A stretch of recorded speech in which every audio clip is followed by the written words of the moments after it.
Hey guys, this is Carrie, your watercolor misfit, and today, as requested, I'm going to be talking about the color wheel, specifically warm and cool colors and what they mean for us when we are using this knowledge in our illustrating and paintings. So stay tuned.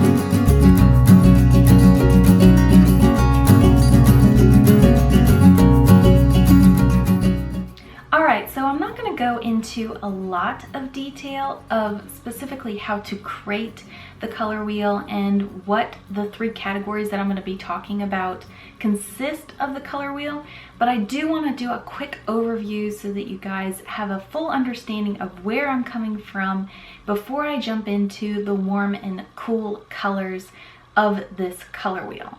So the first thing that we're going to be talking about is primary colors, and those are the three first colors that you start with.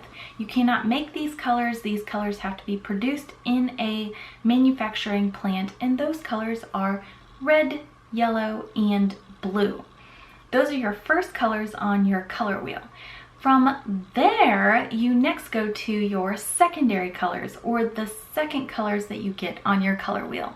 And those would be your orange, your green, and your purple. Now those you get from mixing your primary colors together. It's pretty self-explanatory and easy to understand. Alright, so the next colors that we're going to be talking about are tertiary colors. And those are the third set of colors that you can make on your color wheel. Now these are typically not talked about as much, but it's pretty self-explanatory. Basically what you're doing is you are mixing kind of your secondary colors in your primary colors and getting an in-between. So it would be red-violet, or you would have blue-green or yellow-orange, and so forth and so on. So I hope that kind of makes sense. Alright, so warm and cool colors are in general pretty explanatory. Your warm colors will be on your color wheel on the hotter side, colors that you would associate with fire or with showing light like the sun. So that would be yellow, orange, and red. Now your cooler colors are on the other side of the color wheel, and those would be calming colors or typically plant colors such as leaves and stems and grass.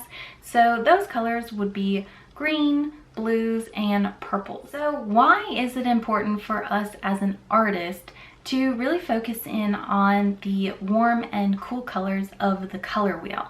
Well, here is a secret that I have kind of learned through my journey of studying photography and studying advertising media in my other job. So one of the things is colors, they represent emotions. A lot of times in advertising or even in photography, the artist who is taking those pictures or setting up that advertisement is thinking about the emotions that they want to communicate to you in their art form. Now, I'm going to read off a list to you real quick. Red is known for energizing, excitement, and passion. Another one is orange, which is known for friendliness, fun, and optimism. Yellow is known for happiness, confidence, and also friendliness. Green is known, of course, for growth, refreshing, and new life. Blue is known for trust, honesty, and serenity. And then purple is known for creativity, spirituality, and royalty or individuality. Now, as I am naming off those emotions that are related to those colors, if you really think about those colors and kind of just pause the video for a moment and take a breather, you can probably associate at least two of those colors with a very familiar worldwide fast food chain, and that is McDonald's. McDonald's uses its colors to communicate kind of its slogan of fast, fun-filled energy food, which is friendly, that is yellow, and also energy and passion, which is red. So that, without you even realizing it, was being communicated to you through color. But now you're probably kind of getting an idea of what kind of emotions are related to colors, but how can that specifically help us in our art and illustrating purposes? Well, let me show you. So now that we have this information that warm and cool colors can help communicate different emotions in our work, how do I use this information specifically in my art illustrations? Well, I'm going to go through a couple of paintings, not all of these, but just a couple, and show you how the colors that I have chosen can also help communicate a deeper message. First, I'm going to be looking at this little bear, and you will notice right off the bat that I used more cooler, calming colors for this illustration. Well, that helps communicate the calmness and just the serenity that is involved in this painting. So that is one element of how you can use color emotions to help communicate an extra level or depth in your paintings. In this one, I am using green to show growth, and specifically this guy is mad about doing homework, which homework is usually associated with school, which is also growth. Now you're probably going to say to me, well, Carrie, all alligators are green. Yes, but if I was really doing him specifically to the colors that you see with alligators, I would have done a darker color of green and even added some browns into it. But I wanted it to be a little bit more energizing and playful, so I added more of the warmer tones of yellow, you will notice, with him, as well as brighter greens to kind of help communicate that energy that is associated with children and playing and new growth.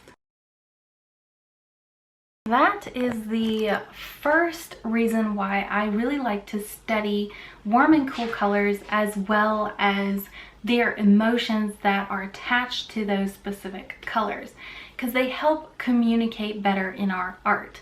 Now, most likely you have not seen very many art illustrations that are just in cool colors or just in warm colors. And that is the next point of why it's so important to know your warm and cool colors. So what do you think that point could be? Well, it's all about balance. Let's say you're drawing a sea style painting, and most of those colors are going to be tranquil and they're going to be calming, cool colors. But you really want to focus on one particular fish or a mermaid or something else that's in that sea of blues and greens. Well, the best way to add emphasis and a little bit of balance to that painting is by adding a warmer color. All right, right now I'm going to be talking about emphasis. Now I have lined up all of these oil pastels. These ones right here are cool colors and these are our warm colors. What I'm going to show you by just moving one of these is how you can show emphasis in a color palette. Such as, I'm going to take this yellow and I'm going to move it up into the middle of my blues. You will probably notice that your eye is slightly drawn to this one.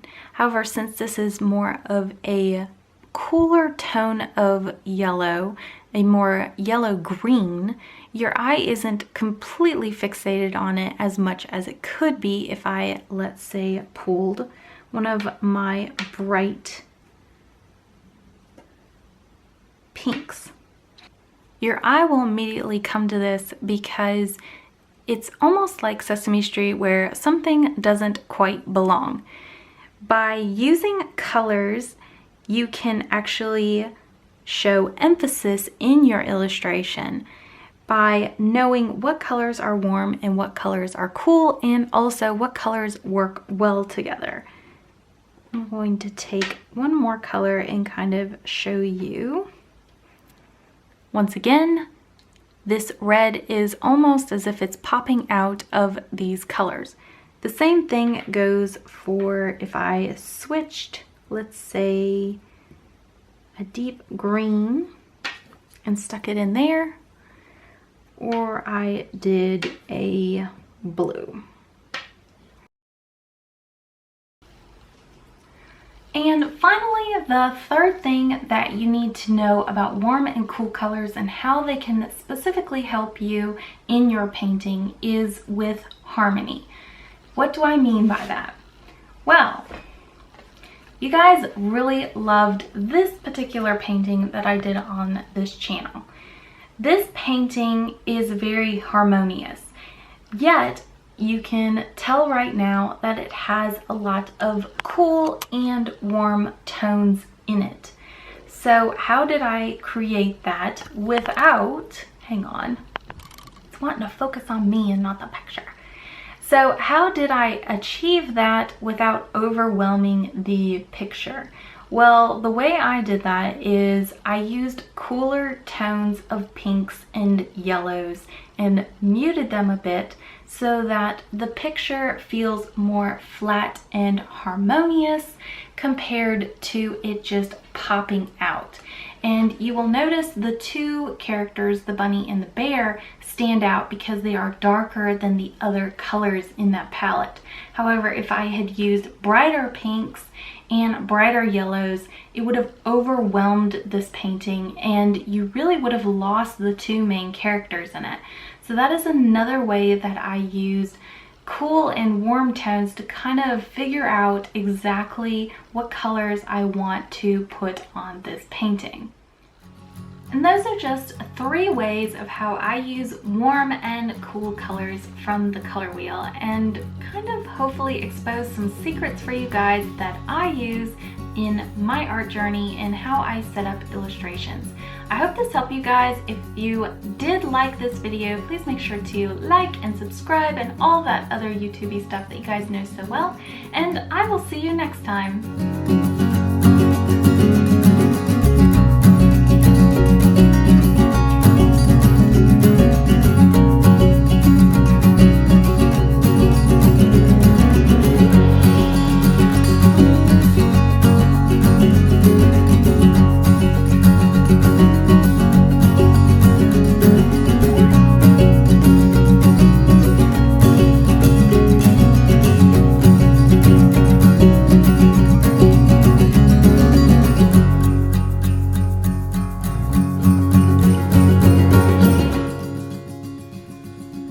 Battery is about to die.